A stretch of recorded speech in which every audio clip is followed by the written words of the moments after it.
hello bookworms, welcome back to my channel. My name is Sydney. In today's video we will be doing another monthly wrap up. This will be July's wrap up. And again, we are multitasking and doing it while I'm painting.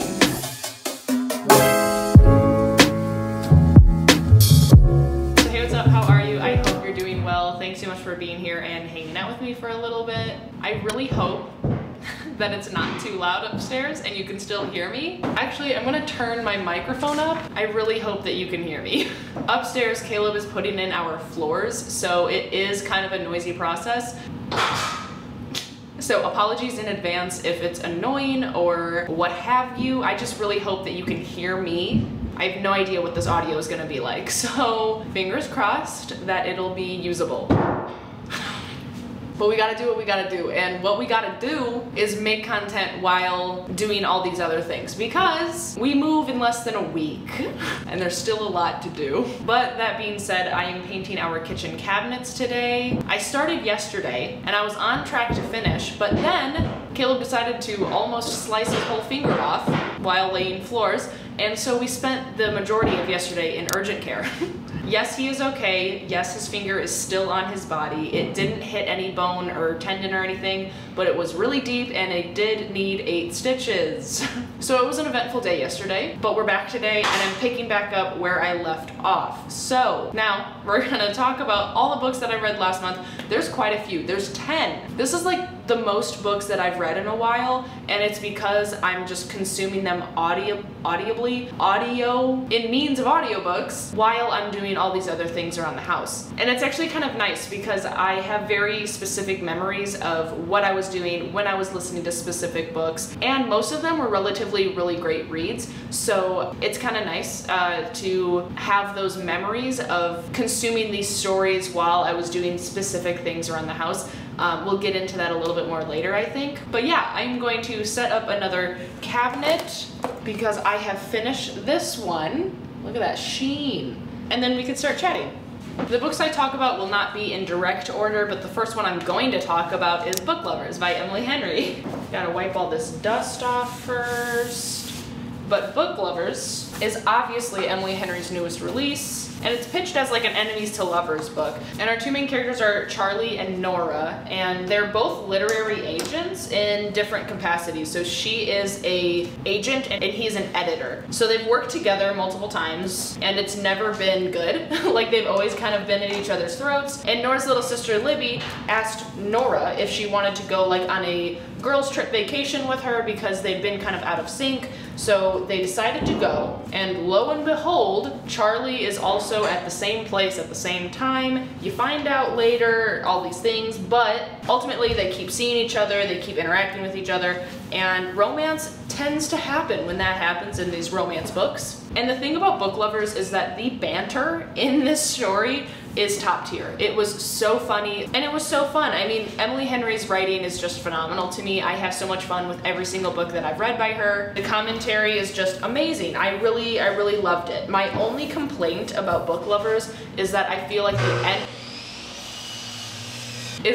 enemies part didn't last long enough, in my opinion. I think that it could have been drawn out a lot more. I think that the lovers was kind of like super evident really early on in the story, and I just wanted a little bit more hate. I wanted to long for them to get together longer. I wanted more pining on my part, and I didn't get that, but also the whole rest of the book, like the banter, the commentary, the story itself, it was a lot of fun. It was a lot of fun. I ultimately would give this book like a 4.75 out of 5 just because I wanted the enemies part to, again, last a little bit longer, but my reading experience was still top tier and I ultimately still love the book. So I was super happy about it. And I was nervous because everyone was like, oh, good luck, like I really hated it, or like good luck, it was not her best. And y'all are haters because it was great. The next book that I read was A Dowry of Blood by S.T. Gibson. And this one is talking about like, is it Dracula's wives? Yes, Dracula's Brides.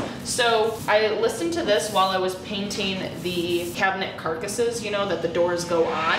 I really hate that it's called carcasses, but that's what they are. So I was listening to this while I was painting those in the kitchen, and I started and finished it in one day. It was a really quick read. It's relatively short, obviously. One thing I really did like about Diary of Blood, I will say, Dracula's first wife is our main point of view.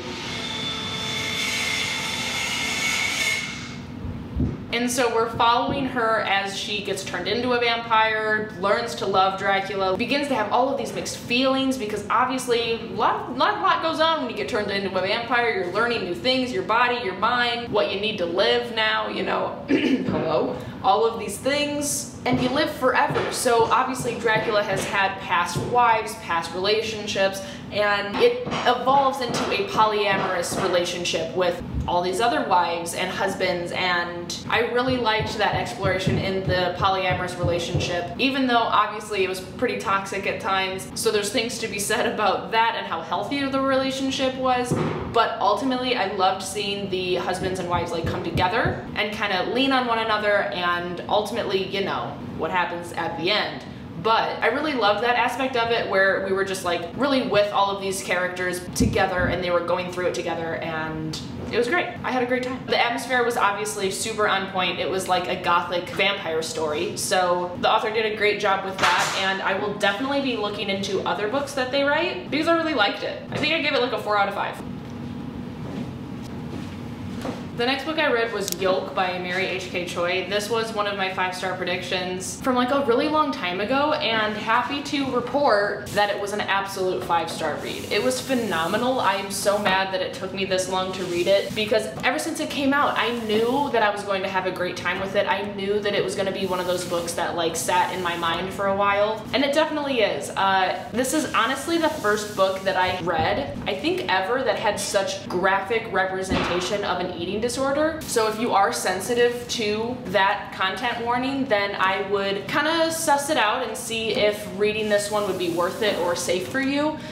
It definitely got pretty graphic, so keep that in mind for sure. The overall story of it also was just, it was so great. It's about our 2 main characters who are sisters, and as they've grown up, they've kind of grown apart from one another, but they're both in New York, I believe, if I'm remembering correctly, and ultimately one of the sisters ends up getting cancer and they reconnect and get closer than they ever have before. It's a very emotionally charged book in terms of the eating disorder, in terms of having cancer, and in terms of the family dynamics that are written in this story. It was really top tier. Like just having these sisters and how they were written in this story, like that was enough to give it 5 stars. It was so pleasant and so funny at times, but also obviously pretty hard hitting. I wouldn't change a single thing about this book. I think that it was phenomenal, and it was 100% 5 stars. The next one I read, which I'm not really going to talk about very much because it's in a secret reading vlog. I'll mention both of them actually. So there's 2 books that I read last month that are part of secret vlogs, and it was Only Daughter by Anna Snoekstra as well as Rage of Dragons by Evan Winter. I read both of these last month. Secret vlog will be out in a little bit, just a little busy right now, but I did read those, it did happen, and we're gonna move on. The next one I read was How High We Go in the Dark, and this story is going to be in my top 10 of the year. 2 books that I read this month are going to be in my top 10 of the year, I think. Like, I'm pretty sure. And obviously this first one is How High We Go in the Dark. It's kind of like a dystopian, but is it real life? Kind of. So in this story we're following like a whole cast of like somehow interconnected characters over the course of like 100 years or so after this world is kind of reeling from a climate plague. And it was really surreal to me seeing and reading. Caleb will be the death of me, I swear. It was really surreal to me to be reading something like this about a pandemic when me as an ICU nurse, I literally have been living it the past 2 years. And there was a lot of things mentioned where I was like, oh yeah, like good work, like you got something right, or like the way that it was handled was like really reminiscent of things that we did wrong in real life here and what we were trying to do in the hospitals. Like it was just a lot. It was really kind of special in that sense, but also some of the people that we're following are in like the death industry. Like one person in particular that like I think about like literally every day of my life is he works at this like death theme park for kids where they are pretty much on death's door and there's nothing more that like the treatment can do for them. So the theme park is to give them like one last day of like nothing but fun. And the last ride that they go on, they get this lethal injection that is, you know, kills them, puts them out of their misery because there's nothing more that like the world can do to like actually save them. So they're, you know, they go on this final roller coaster and then they come back and they're passed away. And we follow a character that works at that theme park, and that idea in particular has just like, it has not left my mind. It was, I don't even know like how to put it into words. It just like made me feel so many things because like I have been obviously working with COVID patients and there has obviously been a lot of people who haven't made it through COVID, and it was a lot. There was a lot of parts of this book that just, it was a lot. It was a lot emotionally, but there are so many parts of it that were also like so stunning, and the way that it was written was just phenomenal. There are many stories that we read. It's almost like a bunch of short stories that are somehow interconnected. Like I mentioned earlier, the characters are somehow interconnected, and you start to see that eventually. This is a book that I know for a fact I will read again in the future, simply because it was so beautifully written and it was so special and like, I guess really deep, I guess. It just really, I felt a lot. I think that indicates obviously that it was a really great book for me. So I gave it a 5 out of 5, absolutely. And I really hope that more people read this book because it was beautifully done, beautifully written. Yeah. It was great. It was great. Oh, and the audiobook, obviously I consumed most of these audibly like I mentioned. The audiobook for it is phenomenal because there were, for each story that you are listening to, there's a different narrator. So you can kind of separate all of the stories, separate all of the stories by hearing that it's literally a different person telling it. The next 4 that I want to talk about actually are all in my Summerween vlog, and I'm just going to link that vlog down below because I talk about all of these books in really good detail, I believe. But they are Haunting of Ashburn House, which I freaking loved so much. Definitely 5-star. My favorite haunted house story that I've ever read. I haven't read many, but like that was definitely top tier for me. Last House on Needless Street, which was also a 5-star. This is one that I think will definitely be in my top 10 of the year or top 15 at the very least. Again, phenomenal. Loved it a lot. Another one was Final Girl Support Group, which I read and absolutely loved. It was by Grady Hendrix, a second chance author for me, and it made me excited to pick up more books by him for sure. Then the other one was Notes on an Execution by Dania Kufaga. That one I ended up liking. It was good. It was probably my least favorite read of that vlog, but I still had a good time with it. So that's not saying much because it was still a good read. But the other ones in that vlog, I had such a great time. It was a great week of reading.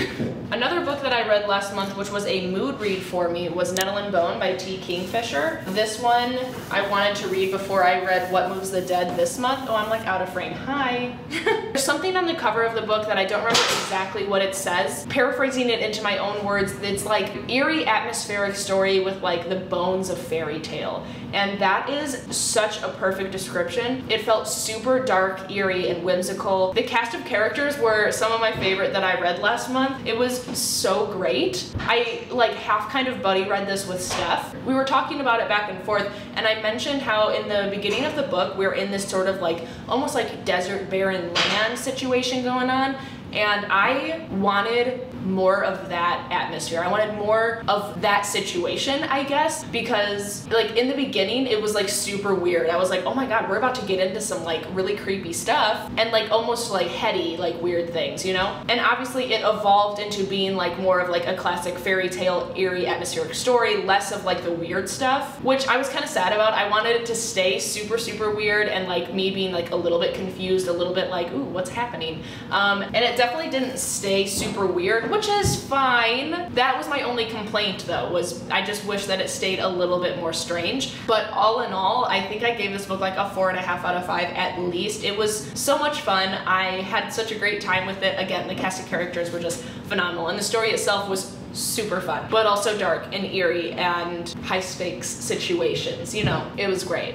And I really only have one other book to mention. So the other book that I tried to read last month in July was To Sleep in a Sea of Stars by Christopher Paolini. I actually ended up DNFing this one, which I'm super sad about, but ultimately it was the right decision for me, and I don't know how hard of a DNF it is. I don't know how hard of a DNF this is for me because when I would pick it up in the future, so it's like a soft DNF for future, but very hard DNF for right now. It was all about the writing for this book for me, actually. I normally don't have a really hard time like connecting with characters or like feeling something for the situation at hand, but I got to like 20% at least of the story, and I realized that like I could care less if I picked up this book again. I was pretty bored, and still right now I couldn't tell you any of the main characters' names or most things about it.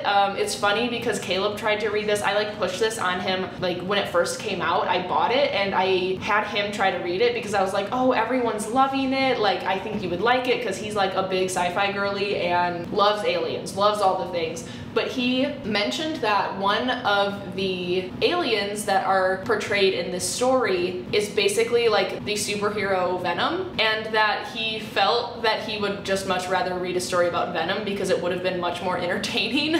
And after I told him that I was considering DNFing, that's when he told me that, and then it furthered my not really wanting to continue the story. I know that there's more to the story than that one type of alien, but again, the thing that really did it for me was I just was really bored. There was nothing going on that made me excited to pick the book up again. So I ended up DNFing it, and the book that I picked up right after it was really interesting because I'm not gonna tell you what book it was, but I only got to page like 26 and I was already like obsessed with it and really excited to keep reading it. Like it's a high fantasy book and there are many characters that we're following, and just in 26 pages you got to meet quite a few of them, and I felt something for every single character. I was like really interested to see like where each character was gonna go, and it was really a moment for me where I was like, wow, if I feel this way in 26 pages, and I was like almost 30% in on To Sleep in a Sea of Stars and I felt nothing, I feel like that's saying something.